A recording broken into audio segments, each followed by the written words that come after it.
CBSE Class 10, First Flight, Chapter 5, The 100 Dresses, Part 1, written by L. Sor Esther. This story is a sensitive account of how a poor young girl is judged by her classmates.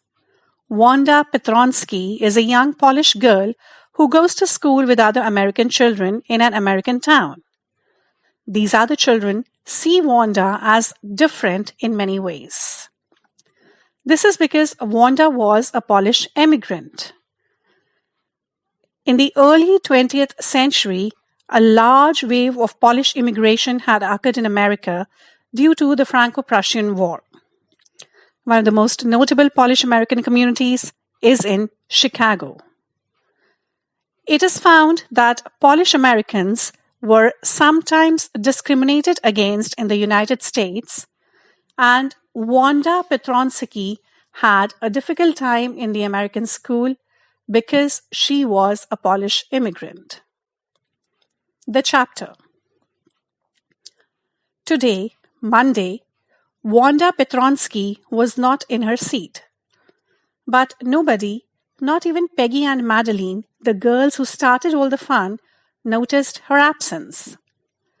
Usually, Wanda sat in the seat next to the last seat in the last row in room 13.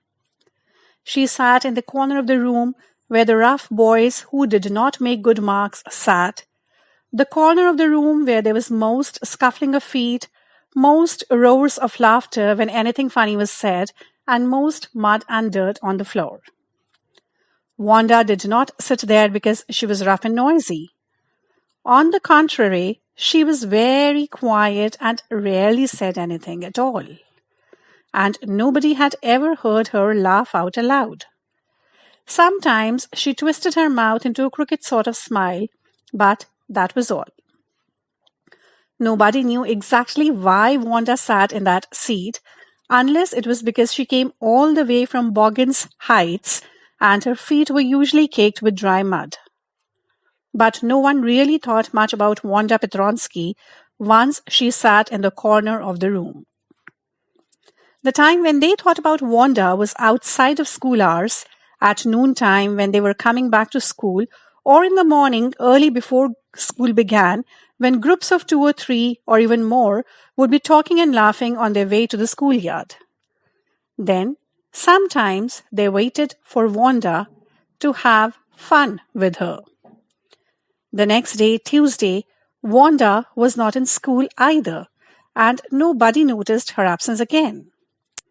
But on Wednesday, Peggy and Maddie, who sat down front with other children who got good marks and who didn't track in a whole lot of mud, did notice that Wanda wasn't there. Peggy was the most popular girl in school. She was pretty, she had many pretty clothes, and her hair was curly. Maddie was her closest friend. The reason Peggy and Maddie noticed Wanda's absence was because Wanda had made them late to school. They waited and waited for Wanda to have some fun with her, and she just hadn't come. They often waited for Wanda Petronsky to have fun with her. Wanda Petronsky, most of the children in room 13 did not have names like that. They had names easy to say like Thomas, Smith, or Allen. There was one boy named Bounce, Willie Bounce, and people thought that was funny, but not as funny in the same way that Petronsky was. Wanda didn't have any friends. She came to school alone and went home alone. She always wore a faded blue dress that didn't hang right. It was clean, but it looked as though it had never been ironed properly. She didn't have any friends, but a lot of girls talked to her. Sometimes they surrounded her in the schoolyard as she stood watching the little girls play hopscotch on the worn hard ground. Wanda, Peggy would say in a most courteous manner as though she was talking to Miss Mason. Wanda, she would say, giving one of her friends a nudge, "Tell us, how many dresses did you say you had hanging up in your closet?" 100, Wanda would say. 100! exclaimed all the little girls incredulously, and the little ones would stop playing hopscotch and listen. Yeah, 100, all lined up, said Wanda. Then her thin lips drew together in silence. What are they like? All silk, I bet, said Peggy. Yeah, all silk, all colors. Velvet too? Yeah, velvet too. 100 dresses. Wanda would repeat stolidly, all lined up in my closet. Then they would let her go. And then, before she had gone very far, they couldn't help bursting into shrieks and peals of laughter. 100 dresses. Obviously, the only dress Wanda had was the blue one she wore every day. So why did she say she had 100? What a story. How many shoes did you say you had? 60 pairs, all lined up in my closet. Cries of exaggerated politeness greeted this. All alike? Oh no. Every pair is different. All colors, all lined up. Peggy, who had thought up this game, and Maddie, her inseparable friend, were always the last to leave. Finally, Wanda would move up the street, her eyes dull and her mouth closed, hitching her left shoulder every now and then in the funny way she had, finishing the walk to school alone. Peggy was not really cruel. She protected small children from bullies, and she cried for hours if she saw an animal mistreated. If anybody had said to her, "Don't you think that is a cruel way to treat Wanda?"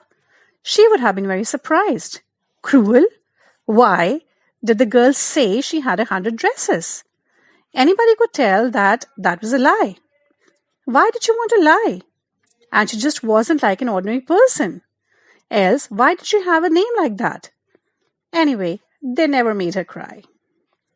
As for Maddie, the business of asking Wanda every day how many dresses and how many hats and how many this and that she had was bothering her. Maddie was poor herself. She usually wore somebody's hand-me-down clothes. Thank goodness she didn't live up on Boggins Heights or have a funny name. Sometimes when Peggy was asking Wanda those questions in that mocking polite voice, Maddie felt embarrassed and studied the marbles in the palm of her hand, rolling them around and saying nothing herself. Not that she felt sorry for Wanda exactly. She would never have paid any attention to Wanda if Peggy hadn't invented the dresses game. But suppose Peggy and all the others started in on her next? She wasn't as poor as Wanda, perhaps, but she was poor. Of course, she would have more sense than to say she had 100 dresses. Still, she would not like for them to begin on her. She wished Peggy would stop teasing Wanda Petronsky. Today, even though they had been late to school, Mary was glad she had not had to make fun of Wanda. She worked her arithmetic problems absent-mindedly. 8 times 8, let's see. She wished she had the nerve to write down Peggy a note, because she knew she never would have the courage to speak right out to Peggy to say, "Hey Peg, let's stop asking Wanda how many dresses she has." When she finished her arithmetic, she did start a note to Peggy. Suddenly she paused and shuddered. She pictured herself in the schoolyard, a new target for Peggy and the girls. Peggy might ask her where she got the dresses that she had on, and Maddie would have to say it was one of Peggy's old ones that Maddie's mother had tried to disguise with new trimmings so no one in room 13 would recognize it. If only Peggy would decide of her own accord to stop having fun with Wanda. Oh well, Maddie ran her hand through her short blonde hair as though to push the uncomfortable thoughts away. What difference did it make? Slowly Maddie tore into bits the note she had started. She was Peggy's best friend, and Peggy was the best-liked girl in the whole room. Peggy could not possibly do anything that was really wrong, she thought. As for Wanda, she was just some girl who lived up on Boggins Heights and stood alone in the schoolyard. She scarcely ever said anything to anybody. The only time she talked was in the schoolyard about her 100 dresses. Maddie remembered her telling about one of her dresses, pale blue with colored trimmings. And she remembered another that was brilliant jungle green with a red sash. You would look like a Christmas tree in that, the girls had said in pretended admiration. Thinking about Wanda and her 100 dresses all lined up in the closet, Maddie began to wonder who was going to win the drawing and coloring contest. For girls, this contest consisted of designing dresses, and for boys, of designing motorboats. Probably Peggy would win the girls' medal. Peggy drew better than anyone else in the room. At least, that's what everybody thought. She could copy a picture in a magazine or some film star's head so that you could almost tell who it was. Oh, Maddie was sure Peggy would win. Well, tomorrow the teacher was going to announce the winners. Then they would know. The next day it was drizzling. Maddie and Peggy hurried to school under Peggy's umbrella. Naturally, on a day like this, they didn't wait for Wanda Petronsky on the corner of Oliver Street, the street that far, far away under the railroad tracks and up the hill led to Boggins Heights. Anyway, they weren't taking chances on being late today because today was important. Do you think Miss Mason will announce the winners today? Asked Peggy. Oh, I hope so, the minute we get in, said Maddie. Of course you will win, Peg. Hope so, said Peggy eagerly. The minute they entered the classroom, they stopped short and gasped. There were drawings all over the room, on every ledge and windowsill. Dazzling colors and brilliant, lavish designs, all drawn on great sheets of wrapping paper. There must have been 100 of them all lined up. These must be the drawings for the contest. They were. Everybody stopped and whistled or murmured admiringly. As soon as the class had assembled, Miss Mason announced the winners.